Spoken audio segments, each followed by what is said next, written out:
देश की वर्तमान दशा तथा उसका परिणाम स्वराज्य प्राप्ति के बाद भारत का बहुत ही पतन हुआ है।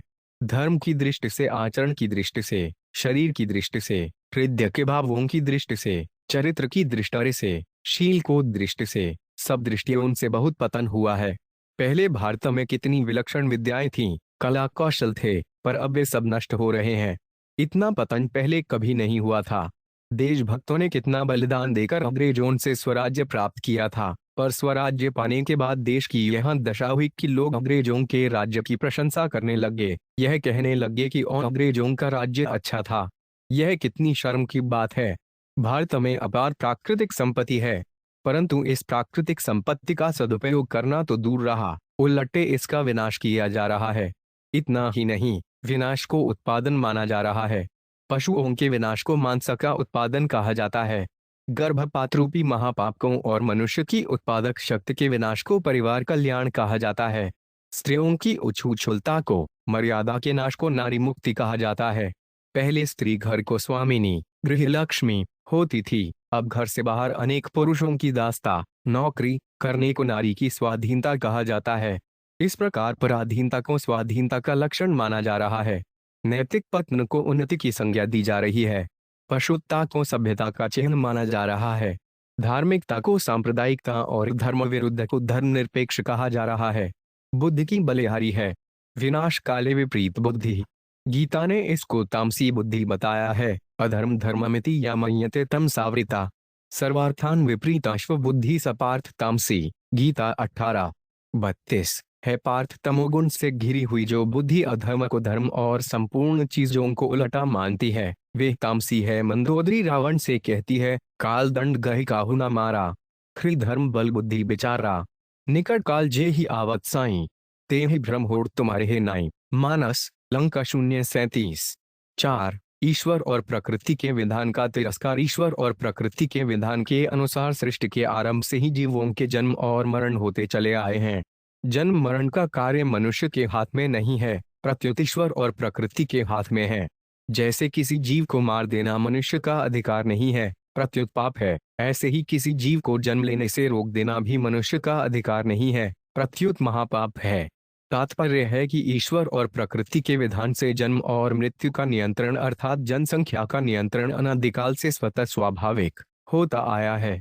जैसे कुत्ते, बिल्ली, सूअर आदि के कई बच्चे होते हैं और वे परिवार नियोजन भी नहीं करते, फिर भी उनसे पृथ्वी भरी हुई नहीं दिखाई देती, क्योंकि उनका नियंत्रण ईश्वर और प्रकृति के विधान से स्वतः होता आया है। उनके विधान में हस्तक्षेप करना, दखल देना पाप, अन्याय है। हिंदू, मुसलमान, ईसाई, यहूदी, पारसी तथा हिंदू धर्म के अंतर्गत आने वाले जैन, सिख, आर्य समाजी आदि कोई कल न हो जो कृत्रिम उपायों से संतति निरोध करते हैं, वे धर्म विरुद्ध, नीति विरुद्ध, ईश्वर विरुद्ध, प्रकृति विरुद्ध कार्य करते हैं, जिसका इस लोक में और परलोक में भयंकर दंड भोगना पड़ेगा। एक बड़े दयालु और परहित में लगे हुए साधु थे। उनको एक बार भगवान ने दर्शन दिए और वर मांगने के लिए कहा तो साधु ने कहा कि मैं जहां जाता हूं वहीं लोग कहते हैं कि महाराज ऐसी कृपा करो कि वर्षा हो जाए। अत आप ऐसा वर दें कि मैं जहां इस विषय में और भी बहुत सी बातें जानने के लिए गीता प्रेस से प्रकाशित महापाप से बच्चों नामक पुस्तक पढ़नी चाहिए चाहूं, वहीं वर्षा हो जाए। भगवान ने वर दे दिया। अब बाबा जी जगह जगह खूब वर्षा करने लगे। अधिक वर्षा होने से जहरीले जीव जंतु अधिक पैदा हो गए, जिससे खेती नष्ट होने लगी। जहरीले पौधे पैदा हो गए, पशु बीमार हो गए। ज्वर फैलने से लोग बीमार होने और मरने लगे। बाबा जी ने भगवान को याद किया। भगवान ने कहा कि वर्ष की बाद कुछ दिन सूर्य तपने से जलवायु शुद्ध हो जाती है, परंतु लगातार वर्षा होती रहने से विष फैल जाता है। अतः तुम्हारी मनचाही वर्षा होने से ही यह दशा हुई है। बाबा जी ने भगवान से कहा कि अब यह व्यवस्था आप ही संभालो, क्योंकि कब कहाँ किस चीज की आवश्यकता है इसको आप ही पूरा जानते हैं। मेरी चाही मत करो, मैं मूर्ख अज्ञान, तेरी चाही में प्रभो है मेरा कल्याण। तात्पर्य है कि भगवान और प्रकृति के विधान से जो होता है वे ठीक ही होता है, क्योंकि उनको दीर्घ दृष्टि है, जबकि मनुष्य की अल्प दृष्टि है। जब लोगों के हित की दृष्टि से भी भगवान और प्रकृति का काम अपने हाथ में लेने से नुकसान हो गया, तो फिर जिनमें परहित का भाव नहीं है, प्रत्युत स्वार्थ भाव है, उनके द्वारा भगवान और प्रकृति का काम अपने हाथ में लेने से कितना नुकसान होगा। ईश्वर और प्रकृति के द्वारा प्रदत्त उत्पादक शक्ति का नाश कर देना महान विनाशकारक है। संपूर्ण योनियों में सर्वश्रेष्ठ मनुष्य योनि की उत्पादक शक्ति का ही निषेध करेंगे तो उन्नति कैसे होगी? परिणाम में पतन ही होगा। मनुष्यों में भी हिंदू जाति सर्वश्रेष्ठ है। इसमें बड़े विलक्षण विलक्षण ऋषि मुनि, संत महात्मा, दार्शनिक, वैज्ञानिक, विचारक पैदा होते आए हैं। जब इस जाति के मनुष्यों को जन्म ही नहीं लेने देंगे तो फिर ऐसे श्रेष्ठ विलक्षण पुरुष कैसे और कहाँ पैदा होंगे? विचार करें, एक ओर तो हम देश की उन्नति के लिए उत्पादन बढ़ाना चाहते हैं, दूसरी ओर हम उत्पादक शक्ति पर रोक लगा रहे हैं। जब उत्पादक ही नहीं रहेगा तो फिर उत्पादन कैसे होगा? जैसे भोजनालय में ज्यादा आदमी आ जाएं तो हमारा काम ज्यादा रसोई बनाना है, ना कि आदमियों को आने से रोकना। ऐसे ही जनसंख्या बढ़ती है तो बुद्धिमानी इसी बात में है कि उत्पादन अधिक बढ़ाया जाए, ना कि मनुष्यों को जन्म लेने से रोक दिया जाए। आज भी खेतों में काम करने वाले आदमियों की कमी हो रही है। जब एक या दो ही संतान होगी तो घर का काम ही पूरा नहीं होगा, फिर कौन खेती करेगा? कौन बूढ़े माँ बाप की सेवा करेगा? कौन समाज की सेवा करेगा? कौन सेना में भर्ती होगा? कौन कला कौशल सीखेगा और कौन सिखाएगा? कौन वैज्ञानिक बनेगा? कौन फैक्ट्रियां चलाएगा? कौन नया नया आविष्कार करेगा? कौन शास्त्रों का पंडित बनेगा? परिणाम में क्या रोंगटे दशा होगी? इस पर विचार करने से रोंगटे खड़े हो जाते हैं। मृत्यु को कोई भर रोक नहीं लेने के कायगरक नहीं आ सकता। जन्म लेने के बाद मरना जितना अवश्यम भाती है उतना दूसरा कोई भी काम अवश्यम भावी नहीं लेता, वह बड़ा अवश्यम भावी नहीं है। बालक जन्म लेता है तो वह बड़ होगा कि नहीं होगा, पढ़ेगा कि नहीं पढ़ेगा, व्यापार नौकरी की करेगा नहीं करेगा, 8 नौकरी आदि करेगा कि नहीं, डॉक्टर इंजीनियर आदि बनेगा कि नहीं बनेगा, धनी होगा कि नहीं होगा, विवाह करेगा कि नहीं करेगा, उसको संतान होगी कि नहीं होगी आदि सब बातों में संदेह है। पर वह मरेगा कि नहीं मरेगा, इस बात में कोई संदेह नहीं है, वह मरेगा ही। ऐसी अवश्यम भावी मौत हर समय खुली है। ऐसा कोई वर्ष, महीना, दिन, घंटा, मिनट अथवा सेकंड नहीं है जिसमें कोई मनुष्य मरता न हो। बालक भी मरते हैं, जवान भी मरते हैं और बूढ़े भी मरते हैं, रोगी भी मरते हैं और निरोग भी मरते हैं। मैंने सुना है कि एक गांव में किसी के 2 लड़के थे, वे दोनों ही मर गए और आज बूढ़े माँ बाप को पानी पिलाने वाला भी कोई नहीं है। एक 6-7 लड़के थे पर उनमें एक ही जीवित रहा, बाकी सब मर गए। विचार करें, जो 1-2 संतान के बाद नसबंदी ऑपरेशन करवा लेते हैं, उनकी संतान अगर प्रारब्धवश जीवित न रहे तो क्या दशा होगी? शंकरा, जापान, इजरायल, ब्रिटेन आदि राष्ट्रों को जनसंख्या कम है, फिर भी वे बहुत उन्नत हैं और भारत की जनसंख्या अधिक है, फिर भी यह बेरोजगारी, गरीबी आदि के कारण पिछड़ा हुआ है। अतः भारत के उत्थान के लिए जनसंख्या की वृद्धि की आवश्यकता नहीं है, प्रत्युत जनसंख्या को कम करने की आवश्यकता है। कारण कि एक सिंह कई बकरियों से श्रेष्ठ होता है। समाधान, मैं न तो जनसंख्या बढ़ाने का पक्षपाती हूँ और न जनसंख्या घटाने का ही पक्षपाती हूँ। प्रत्युत जनता का हित कैसे हो, इसका पक्षपाती हूँ। जनसंख्या को बढ़ाने की इच्छा करना भी मूर्खता है और घटाने की इच्छा करना भी महामूर्खता है, क्योंकि यह काम मनुष्य का नहीं है, प्रत्युत ईश्वर अथवा प्रकृति का है। जनसंख्या का बढ़ना देश के लिए घातक नहीं है, प्रत्युत संतति निरोध के कृत्रिम उपायों से उसको करने की चेष्टा उपायों से उसको कम करने की चेष्टा करना महान घातक है। कारण कि इन उपायों के प्रचार प्रसार से समाज में प्रत्यक्ष रूप से व्यभिचार, भोगपरायणता आदि दोषों की वृद्धि हो रही है और चरित्र, शील, संयम, लज्जा आदि गुणों का ह्रास हो रहा है। जब लोगों में चरित्र, शील आदि नहीं रहेंगे तो फिर देश बलवान कैसे होगा? अंग्रेजी की एक कहावत प्रसिद्ध है, धन गया तो कुछ नहीं गया, स्वास्थ्य गया तो कुछ गया, चरित्र गया तो सब कुछ गया। जापान आदि देशों में जो उन्नति देखने में आ रही है वे कम जनसंख्या के कारण नहीं है, प्रत्युत वहां के लोगों की कर्तव्यपरायणता, ईमानदारी, परिश्रम, देशभक्ति आदि गुणों के कारण है। हमारे देश के पिछड़ेपन, बेरोजगारी, गरीबी का कारण जनसंख्या की वृद्धि नहीं है, प्रत्युत अकर्मण्यता, चरित्रहीनता, आलस्य, प्रमाद, भ्रष्टाचार आदि को वृद्धि है। परंतु यहाँ कर्मण्यता, सच्चरित्रता, संयम, त्याग आदि की जनसंख्या को उपायों की तरफ ध्यान न देकर जनसंख्या को कम करने के 5 जैज तरफ ही ध्यान दिया जा रहा है, जो कि इन दुर्गुणों को बढ़ाने वाले हैं। यह देश के लिए बहुत घातक है। उदाहरण के लिए सिनेमा, वीडियो, पत्र पत्रिकाओं आदि के द्वारा लोगों का चरित्र, शील, भ्रष्ट किया जा रहा है। उनको व्यभिचार, हिंसा, चोरी आदि की शिक्षा दी जा रही है। जगह जगह शराब की दुकानें खोलकर पान मसाला आदि वस्तुओं का प्रचार करके लोगों को व्यसनी बनाया जा रहा है और उनका स्वास्थ्य नष्ट किया जा रहा है। विभिन्न रीतियों से लोगों को काम कम करने की तथा खर्चा अधिक करने की, ऐश आराम करने की प्रेरणा की जा रही है। जैसे सप्ताह में 5 दिन काम करो, अमुक समय दुकानें मत खोलो आदि। कर्मचारी काम कम करें या न करें, पर उनको वेतन पूरा दिया जाता है। फिर वे काम अधिक करने का परिश्रम क्यों करें? वे ताश खेलने, चाय तथा बीड़ी सिगरेट पीने आदि व्यर्थक के कार्यों में अपना समय बर्बाद करते हैं। सरकारी कार्यालयों में प्रायः घूस के बिना कोई कार्य सिद्ध नहीं होता। प्रत्येक क्षेत्र में भ्रष्टाचार व्याप्त हो रहा है। जो रक्षक हैं वे भक्षक बन रहे हैं। जिसको जिस पद के अनुसार काम करना आता ही नहीं, उसकी नियुक्ति उस पद पर केवल जाति के आधार पर कर दी जाती है। जो योग्य व्यक्ति हैं उनको नौकरी नहीं मिलती।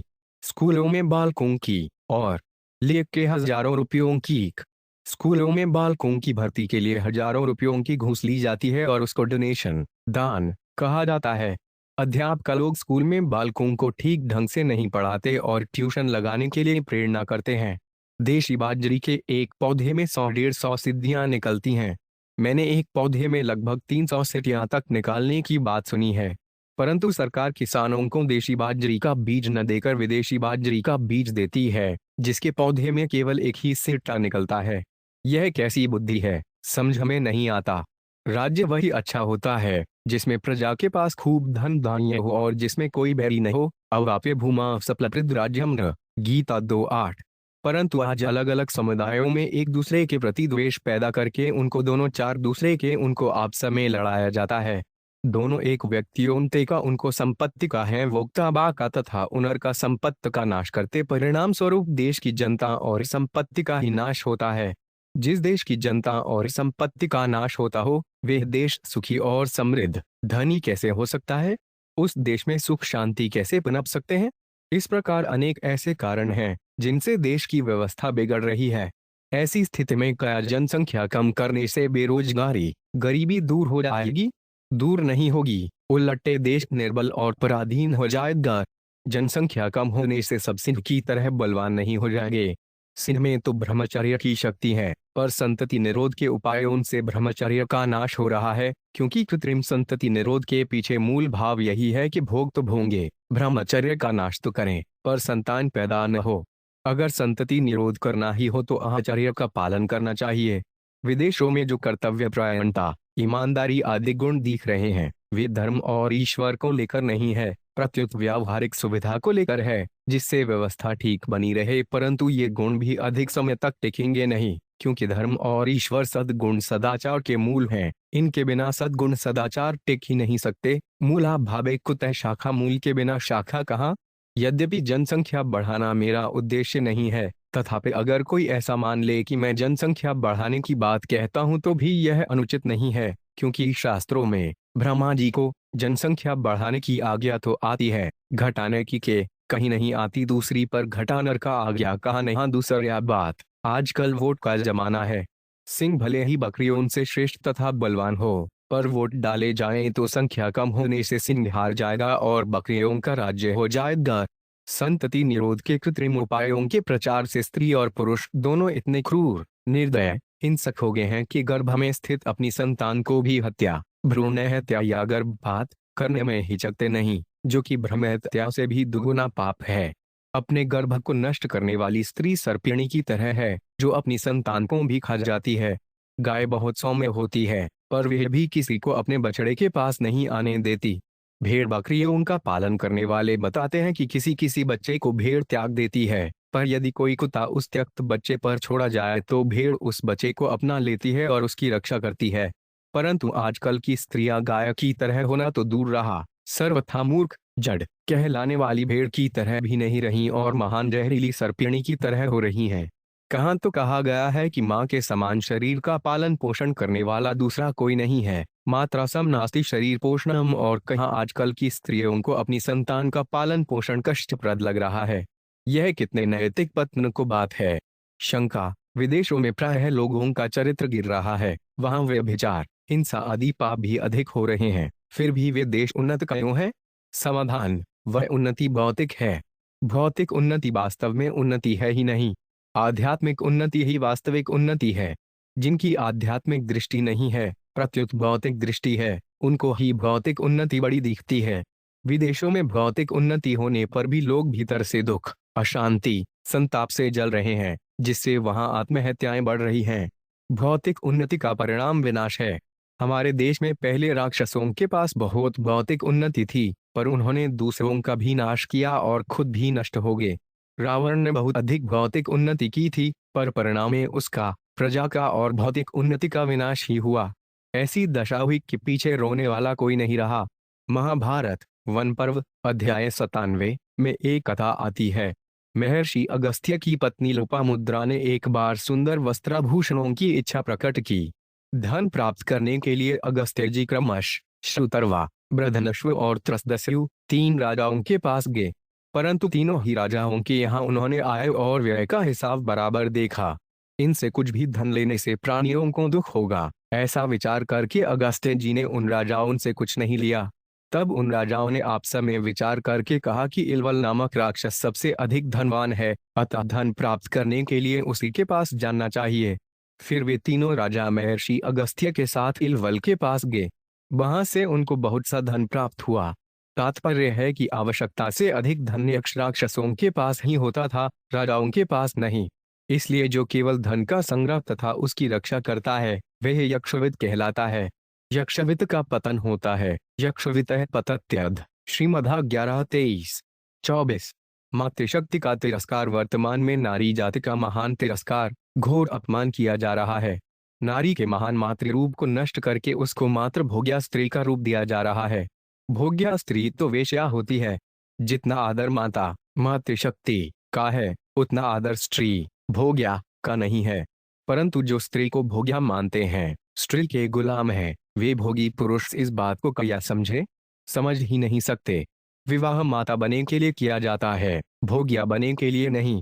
संतान पैदा करने के लिए ही पिता कन्यादान करता है और संतान पैदा करने, वंशवृद्धि के लिए ही वरपक्ष स्वीकार प्लस नारी को बने से कन्यादान स्वीकार करता है। परंतु आज नार का आमा अबननस यत पापम भ्रमेत्याय द्विगुणम गर्भपात ने प्रायश्चित न तस्यास्ति तस्यास्त्यागो विधीयते। पाराशर स्मृति 4:20। भ्रमहत्या से जो पाप लगता है, उससे दुगुना पाप गर्भपात करने से लगता है। इस गर्भपात रूपी महापाप का कोई प्रायश्चित नहीं है। इसमें तो उस स्त्री का त्याग कर देने का ही विधान है, रोका जा रहा है और उसको केवल भोग्या बनाया जा रहा है। यह नारी जाति का कितना महान तिरस्कार है। नारी वास्तव में मातृशक्ति है। वह स्त्री और पुरुष दोनों की जनी है। वह पत्नी तो केवल पुरुष की ही बनती है, पर मां पुरुष की भी बनती है और स्त्री की भी। पुरुष अच्छा होता है तो उसकी केवल अपने ही कुल में महिमा होती है, पर स्त्री अच्छी होती है तो उसकी पीहर और ससुराल दोनों कुल में महिमा होती है। राजा जनक जी सीता जी से कहते हैं, पुत्र पवित्र किए कुल दो। मानस अयोध्या 0:287। 1। आजकल विवाह से पहले कन्या के स्वभाव, सहिष्णुता, आस्तिकता, धार्मिकता, कार्य कुशलता आदि गुणों को न देखकर शारीरिक सुंदरता को ही देखा जाता है। कन्या की परीक्षा परिणाम की दृष्टि से न करके तात्कालिक भोग की दृष्टि से की जाती है।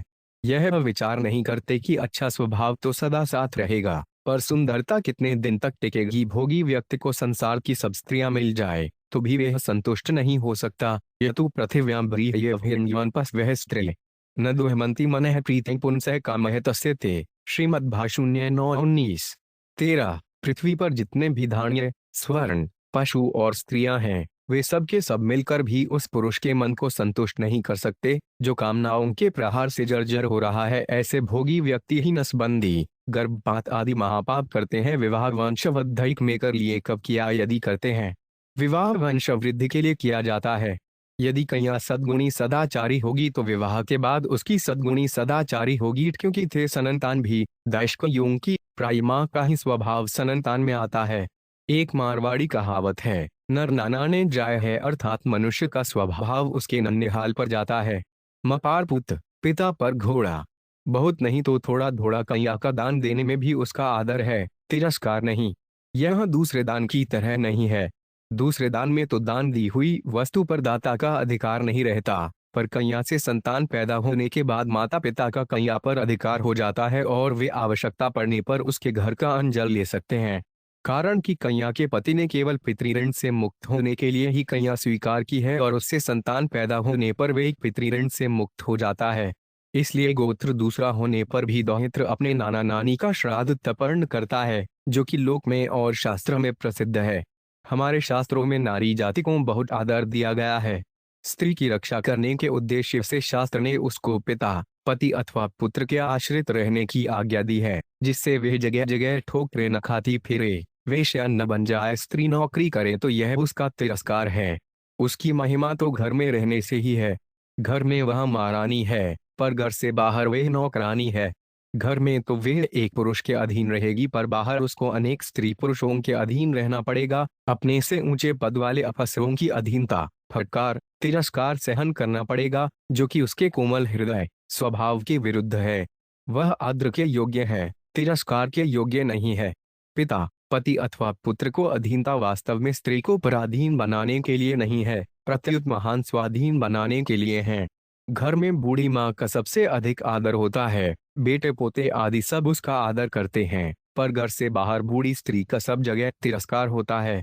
स्त्री बाहर का काम ठीक नहीं कर सकती और पुरुष घर का काम ठीक नहीं कर सकता। स्त्री नौकरी करती है तो वहां भी वे स्वेटरें बुनती है, घर का काम करती है। पुरुष शेखरी बघाड़ते हैं कि स्त्रियां घर में क्या काम। एक द्रौपदी के अत्यंत सुंदर होने के कारण ही जयद्रथ, कीचक और 18 अक्षौहिणी सेना मारी गई। इसलिए कहा गया है, ऋणकर्ता पिता शत्रु, माता च व्यभिचारिणी, भार्या रूपवती शत्रु, पुत्र शत्रु पंडित। चाणक्य नीति 6:10। कर्जदार पिता, व्यभिचारिणी माता, सुंदर पत्नी और मूर्ख पुत्र ये चारों शत्रुओं की तरह दुख देने वाले हैं। 2 भ्रमण संपूजते राजा भ्रमण संपूजते द्विज, भ्रमण संपूजते योगी भ्रमंती स्त्री विनश्यति। चाणक्य नीति 6:4 भ्रमण करने से राजा पूजित होता है, भ्रमण करने से ब्राह्मण पूजित होता है, भ्रमण करने से योगी पूजित होता है, परंतु स्त्री भ्रमण करने से विनष्ट हो जाती है, अर्थात उसका पतन हो जाता है। करती है काम तो हम करते हैं, पैसा हम कमाते हैं। अगर पुरुष घर में एक दिन भी रसोई का काम करे और बच्चे को गोंदी में रखे तो पता लग जाएगा कि स्त्रियां क्या काम करती हैं। अगर स्त्री मर जाए तो बच्चों को सास, नानी या बहन बुआ के पास भेज देते हैं, क्योंकि पुरुष उनका पालन नहीं कर सकते। परंतु पति मर जाए तो स्त्री कष्ट सहकर भी बच्चों का पालन कर लेती है, उनको पढ़ा लिखा कर योग्य बना देती है। कारण कि स्त्री मातृशक्ति है, उसमें पालन करने की योग्यता है। मैंने छोटे लड़के लड़कियों 52 देखा, लड़की को शून्य कोई रे चीज छोटे लड़के लड़ देखा है। कोई चीज मिल जाए तो वे उसको जेब में रख लेती है कि अपने छोटे भाइयों को दूंगी। लड़के को कोई विसर्ग चीज मिले, छाटाहन नर दो नाश जजगा तो वे खा लेता है।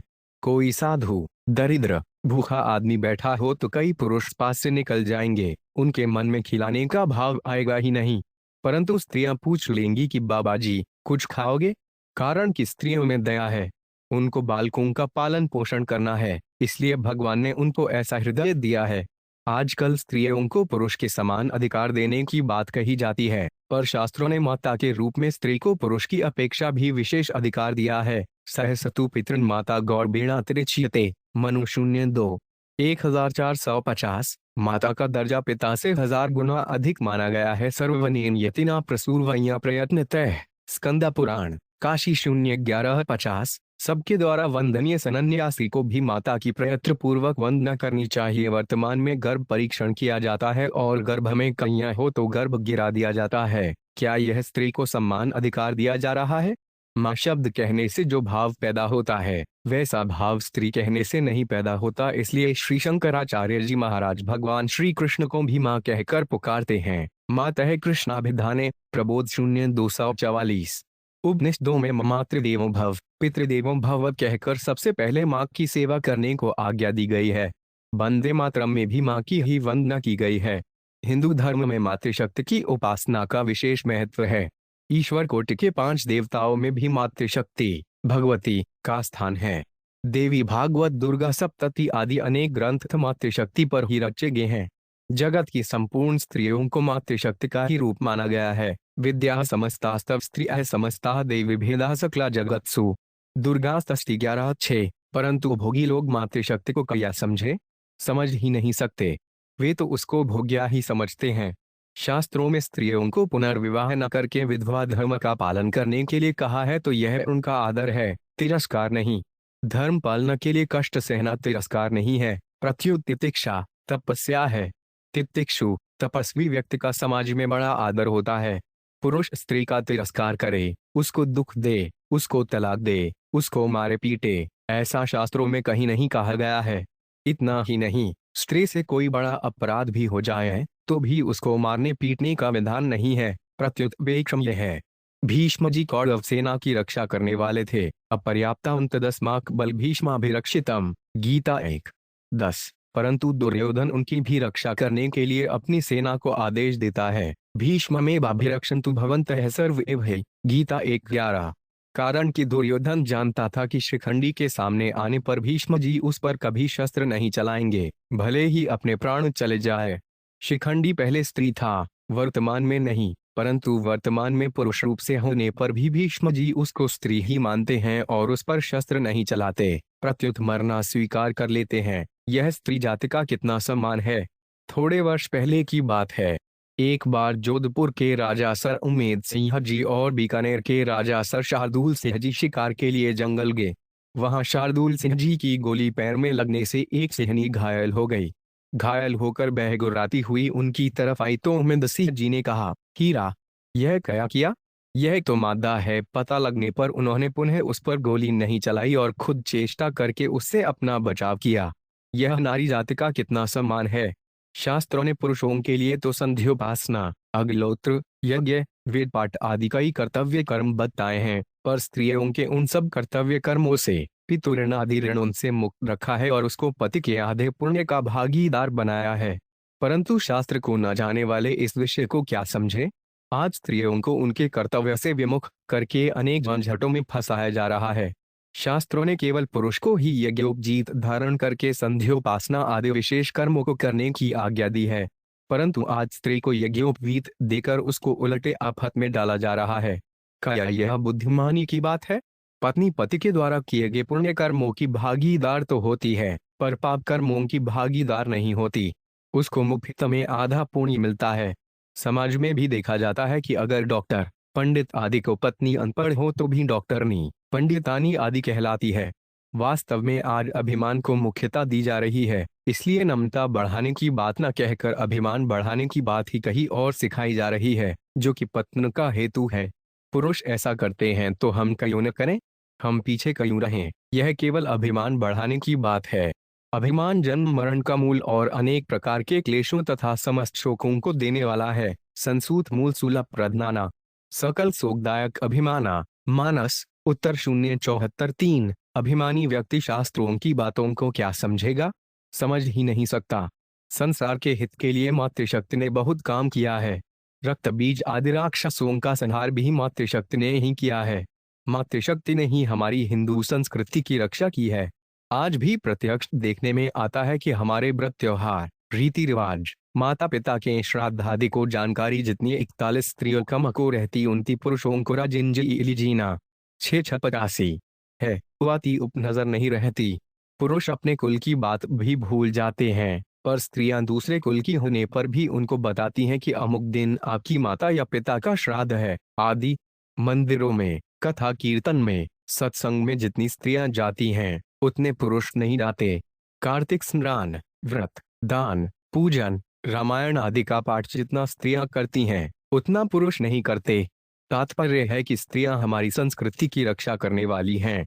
अगर उनका चरित्र नष्ट हो जाएगा तो संस्कृति की रक्षा कैसे होगी? एक श्लोक आता है, असंतुष्टा द्विजा नष्टा असंतुष्टाश्म ही भुजय, सलजा गणिका नष्टा निर्लजाश्व कुलाडना। चाणक्य नीति 8:18। संतोषहीन ब्राह्मण नष्ट हो जाता है, संतोषी राजा नष्ट हो जाता है, लज्जावती वेश्या नष्ट हो जाती है और लज्जाहीन कुलवधू नष्ट हो जाती है, अर्थात उसका पतन हो जाता है। वर्तमान में संतति निरोध के कृत्रिम उपायों के प्रचार प्रसार से स्त्रियों में लज्जा, शील, सतीत्व, सचरित्रता, सदाचरण आदि का नाश हो रहा है। परिणाम स्वरूप स्त्री जाति केवल भोग्य वस्तु बनती जा रही है। यदि स्त्री जाति का चरित्र भ्रष्ट हो जाएगा तो देश की क्या दशा होगी? आगे आने वाली पीढ़ी अपने प्रथम गुरुवार माँ से क्या शिक्षा लेगी? स्त्री बिगड़ेगी तो उससे पैदा होने वाले बेटी बेटा, स्त्री पुरुष दोनों बिगड़ेंगे। अगर स्त्री ठीक रहेगी तो पुरुष के बिगड़ने पर भी संतान नहीं बिगड़ेगी। अतः स्त्रियों के चरित्र, शील, लज्जा आदि की रक्षा करना, अपमानित, तिरस्कृत और उनको तिरस्कृत न होने देना मनुष्य मात्र का कर्तव्य है। धर्म का तिरस्कार धर्म के बिना नीति विधवा है और नीति के बिना धर्म विधुर है। अत धर्म और राजनीति दोनों साथ साथ होने चाहिए, तभी शासन बढ़िया होता है। परंतु आज धर्म का तिरस्कार हो रहा है। इस कारण देश में 3 पाप तेजी से बढ़ रहे हैं: व्यभिचार, हिंसा और चोरी। इन तीनों के बढ़ने से देश का भयंकर पतन हो रहा है। 1. व्यभिचार की वृद्धि। संतति निरोध के कृत्रिम उपायों के प्रचार प्रसार से महान व्यभिचार बढ़ रहा है और कुंवारे लड़के, कुंवारी लड़कियां और विधवाएं सबका भयंकर पतन हो रहा है। कुंवारी लड़कियां और विधवाएं भी गर्भवती हो रही हैं, क्योंकि उनको गर्भ रोकने अथवा गिराने की छूट मिल गई। लोगों में सच्चरित्रता, सदाचार, शील, लज्जा आदि का महान ह्रास हो रहा है। जिस गति से संतति निरोध के उपायों का प्रसार हो रहा है, ऐसे होता रहा तो समाज में बहुत अधिक व्यभिचार, वैवाहिक विधि, स्त्रीण संस्कारों, वैदिक स्मृत पति सेवा, गुरुबासों, गृहार्थों, 5 गृह प्रक्रिया, मनुष्य 267, स्त्रियों के लिए वैवाहिक विधि का पालन ही वैदिक संस्कार, यज्ञोपवीत, पति की सेवा ही गुरुकुलवास, वेदाध्ययन और गृह कार्य ही अग्निहोत्र कहा गया है। एक धर्म, एक व्रत, नेमा, कार्य, वचन, मन, पति पद, प्रेम, मानस, अरण्य 055 फैल जाएगा। जिस पुरुष ने नसबंदी करवा ली, उसके लिए कोई परस्त्री, विवाहिता, अविवाहिता, विधवा बाकी नहीं रहेगी। कि जिस स्त्री ने ऑपरेशन लिया जजगामक और जिस स्त्रौन ऑपरेशन करना न, उसके लिए कब कोई शा बाकी नहीं रहेगा। कोई उसके लिए कहाँ पर पुरुष बाढ़ का नहीं रहेगा, न कहाँ मर्यादा रहेगी, न कोई भय रहेगा। अभी पुराने धार्मिक संस्कारों के प्रवाह के कारण उतना पतन देखने में नहीं आ रहा है, पर यह प्रवाह कब तक रहेगा? ठेले को धक्का देने से वह कुछ दूर तक अपने आप चलता रहता है, फिर रुक जाता है। इसी तरह जब धार्मिक संस्कारों का प्रवाह रुक जाएगा, तब स्त्रियों और पुरुषों में कोई मर्यादा नहीं रहेगी। माँ का पता है पर बाप का पता ही नहीं, ऐसी दशा तो विदेशों में अभी सुनने में आ ही रही है। व्यभिचार फैलने से देश को क्या दशा होगी, कितना अनर्थ होगा, इसका अनुमान नहीं लगाया जा सकता। परिणाम यह होगा कि पशु और मनुष्य में कोई फर्क नहीं रहेगा। जैसे कुत्ता, गधा, सुअर, ऊंट, चूहा, बिल्ली आदि हैं, ऐसे ही मनुष्य भी हो जाएंगे। जैसे कुत्ते, गधे आदि को हम कोई अच्छी बात समझाना चाहें तो नहीं समझा सकते, ऐसे ही उन मनुष्य रूपी पशुओं को भी कोई अच्छी बात नहीं समझा सकेंगे। संतति निरोध के मूल में केवल सुख भोग को इच्छा विद्यमान है। अपनी संतान इसलिए नहीं सुहाती कि वह हमारे सुख भोग में बाधक है। ऐसी स्थिति में अपने माँ बाप, भाई बहन कैसे सुहाएंगे? जब चोर चोरी करने जाता है, तब उसको दूसरा कोई आदमी नहीं सुहाता। व्यभिचारी को कोई स्त्री मिलती है, तब वह भी यही चाहता है कि पास में दूसरा कोई आदमी न रहे। इसी तरह जब मनुष्यों में सुख भोग की इच्छा बढ़ जाएगी, तब उनको दूसरा कोई आदमी सुहाएगा नहीं। इतना ही नहीं, उनको त्यागी साधु संत भी नहीं सुहाएंगे। अच्छी शिक्षा देने वाले और संयम, मर्यादा, धर्म की बात कहने वाले भी नहीं सुहाएंगे, क्योंकि वे सुख भोग से, व्यभिचार से रोकते हैं। अपने सुख भोग में बाधक समझकर भोगी लोग उनको भी मारने लगेंगे। गलती मत मिटाओ, गलती बताने वाले की मिटाओ, ये प्रस्ताव पारित किए जाएंगे। जैसे बच्चों की सभा हो तो वे यही प्रस्ताव पारित करेंगे कि सब स्कूलों को बंद करो। ये एक तरह के जेल खाने हैं, कारण कि पढ़ाई में परतंत्रता होती है, स्वतंत्रता में बड़ी बाधा लगती है। 2. हिंसा की वृद्धि। देश में हिंसा बहुत बढ़ रही। समाचारों के देश में 3 है। जाप समाचार के अनुसार इस समय 100 कसाई खाने हैं। इनमें 10 बड़े यांत्रिक, मशीनी कसाई खाने हैं। कई कसाई खानों में लगभग 2.5 लाख पशु प्रतिदिन कटते हैं। इन पशुओं में लगभग 50,000 गायें प्रतिदिन कटती हैं। प्रतिवर्ष हजारों टन मांस निर्यात होता है। इसके सिवाय विभिन्न क्षेत्रों में हिंसा बढ़ रही है। मनुष्यों की हत्याओं में भी वृद्धि हो रही है। खेतों में जहरीले के 4 छिड़की जाती हैं, जिसे एक अनुपयोगी के समझे जहराला दनाए 2 जी यही है जी अर्तु भी अनष्ट जाने वाले जीवों के साथ साथ उपयोगी जीव भी मर जाते हैं। वास्तव में भगवान की सृष्टि में कोई जीवन उपयोगी है ही नहीं, परंतु लोभ से अंधे हुए मनुष्य को दूसरे जीव की उपयोगिता दिखाई देती ही नहीं। देश में जिस गति से हिंसा बढ़ रही है, ऐसे बढ़ती रही तो एक समय पशुधन नष्ट हो जाएगा और मांसाहारी मनुष्य मनुष्यों को ही खाने लगेंगे। ऐसे मनुष्य ही राक्षस होते हैं। रामावतार के समय भी ऐसी दशा हुई थी कि राक्षसों ने मुनियों को खा खाकर उनको हड्डियों के ढेर लगा दिए थे। अस्थि समूह देखे रघुराया, पूछी मुनिंट लागे अति दाया।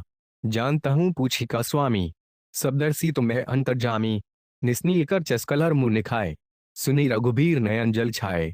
मानस अरण्य 09:3-4। राक्षसों ने गृहस्थों को न खाकर मुनियों को ही क्यों खाया? ऐसा अनुमान होता है कि घास खाने वाले के मांस की अपेक्षा अन्न खाने वाले का मांस बढ़िया होना चाहिए। सिंह के मुख में भी मनुष्य का मांस लग जाए तो वह नरभक्षी बन जाता है।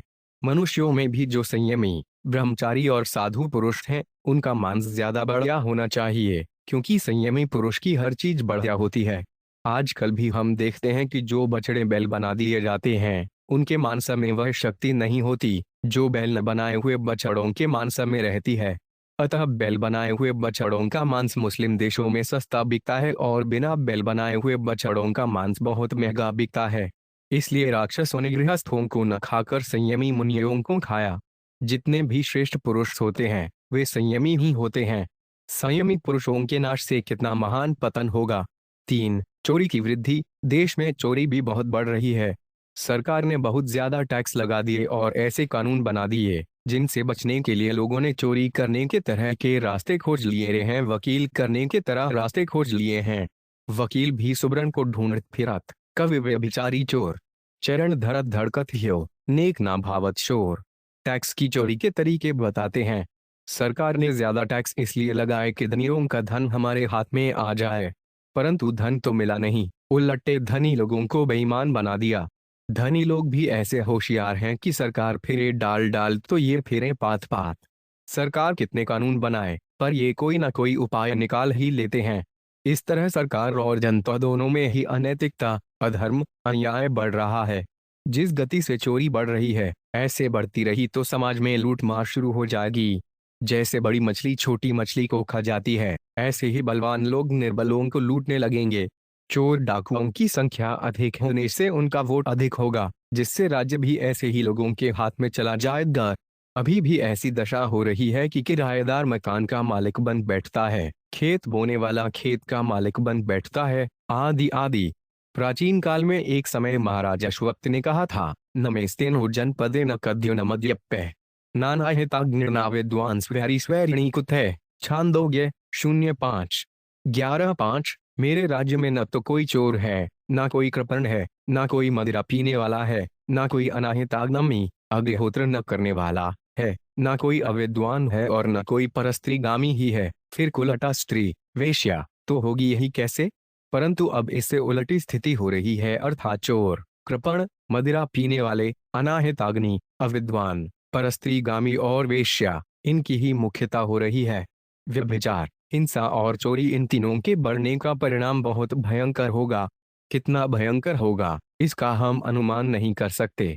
शास्त्र में आया है, अपूज्या यत्र प्रजयन्ते प्रज पूजा व्यतिक्रम्य जृणीत तंद्र प्रजायन्ते दुर्भिक्षमरणं भयम्। स्कंद पुराण माँ 0:3-48। जहाँ अपूज्य व्यक्तियों का पूजन होता है और पूज्य व्यक्तियों का तिरस्कार होता है, वहाँ 3 बातें अवश्य होती हैं। अकाल मृत्यु और भय। भूमंडल पर भारत भूमि का एक विशेष प्रभाव है जो प्रत्यक्ष देखने में नहीं आता।